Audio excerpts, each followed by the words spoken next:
রাজ্যের সাহিত্যিক সম্মানীয় অধিকর্তা বিস্তারিত একটু আলোচনা যদি বলেন কি হয়েছে আজকে।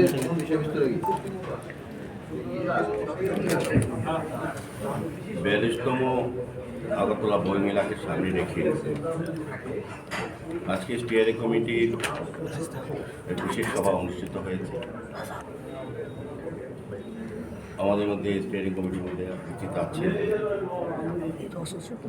আমাদের ত্রিপুরা রাজ্য বিধানসভার ডেপুটি স্পিকার শ্রীরাম পাল মহোদয়, আমাদের ত্রিপুরা বিধানসভার মুখ্য সচেতক শ্রীমতী কল্যাণী সাহারা মহোদয়, আমাদের ডেপুটি মেয়র মহিলা দত্ত মহোদয় এবং আমাদের ত্রিপুরা রাজ্য সরকারের তথ্য সংস্কৃতি দপ্তরের সম্মানীয় অধিকর্তা শ্রী ডিপি ভট্টাচার্য মহোদয়।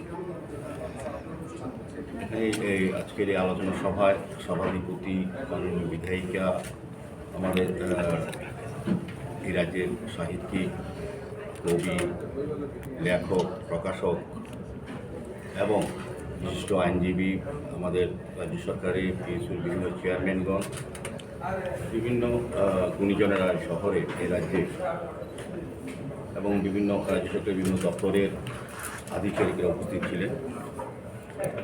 আমাদের কাউন্সিল অ্যাডভাইজারি কমিটির ভাইস চেয়ারম্যান সুব্রতবাবু সহ প্রত্যেকে আজকে আমরা এই আলোচনা সভা অংশগ্রহণ করেছি। উদ্দেশ্য একটি হচ্ছে আগামী 21শে ফেব্রুয়ারি আমাদের রাজ্যে আগরতলা বইমেলা 42তম শুরু হচ্ছে।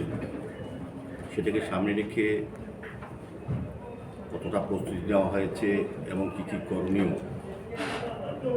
এবং কী কী করা উচিত এবং গত বইমেলা যে বিষয়গুলি ছিল সেগুলি আলোচনা হয়েছে এবং এই 42তম বইমেলা যাতে আরও সুন্দর আকর্ষণীয় হয় এবং বিশেষ করে বাংলাদেশের বন্ধু রাষ্ট্রের যারা প্রকাশক বা বিক্রেতা যারা আসতে পারেন আমাদের দেশে বিভিন্ন প্রদেশে যারা বাংলা থেকে যারা আসেন তাদেরকে সুযোগ করে দেওয়া এবং তাদের অংশগ্রহণ করানো সুন্দরভাবে সেই ব্যবস্থাপনা এবং সার্বিকভাবে বইমেলাকে সামনে রেখে যতগুলি কর্মসূচি গ্রহণ করা হয় সেগুলি সুন্দরভাবে বাস্তবিত করা এবং কীভাবে করা হবে সেগুলি আলোচনা হয়েছে।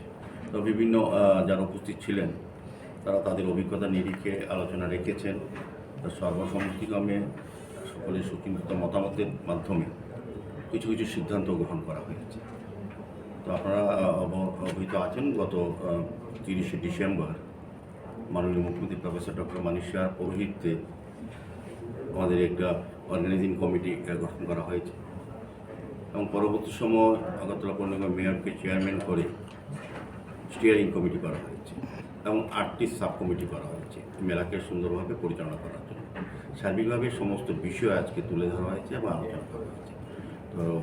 তো আমার বিশ্বাস এবং প্রত্যাশা এবং আশা যে গতানুগতিক যে মেলাগুলি আমরা করেছি আগে, আমাদের সরকার পরিবর্তন হওয়ার সঙ্গে সঙ্গে কিন্তু মেলার রূপ, চিন্তা ভাবনা এবং ব্যবস্থাপনা এবং উপস্থাপনার ক্ষেত্রে কিন্তু একটা পরিবর্তন এসেছে এবং সার্বিকভাবে মুক্তমঞ্চ তৈরি করে সকল অংশের শিল্প সাহিত্যিক সঙ্গে সঙ্গে কিন্তু বিভিন্ন শিল্পীদেরও সুযোগ করে দেওয়া হচ্ছে।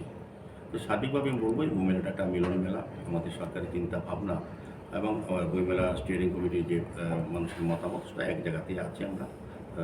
আমি তার সফলতা কামনা করি এবং যারা আজকে এই বিশেষ সভায় উপস্থিত আছেন তাদেরকে ধন্যবাদ জানাই তাদের মতামত দান করার জন্য বা অংশগ্রহণ করার জন্য বা আগামী বইমেলাকে সার্থক করার জন্য আমরা সার্বিকভাবে রাজ্য সরকারের সঙ্গে তথ্য সংস্কৃতি দপ্তরের যে চিন্তা ভাবনা বা যে কর্মসূচির সঙ্গে আমরা যারা স্ট্যান্ডিং কমিটির সঙ্গে যুক্ত আছি আমরা প্রত্যেকেই সহমত পোষণ করে আমরা অংশগ্রহণ করে মেলাকে সফল করব।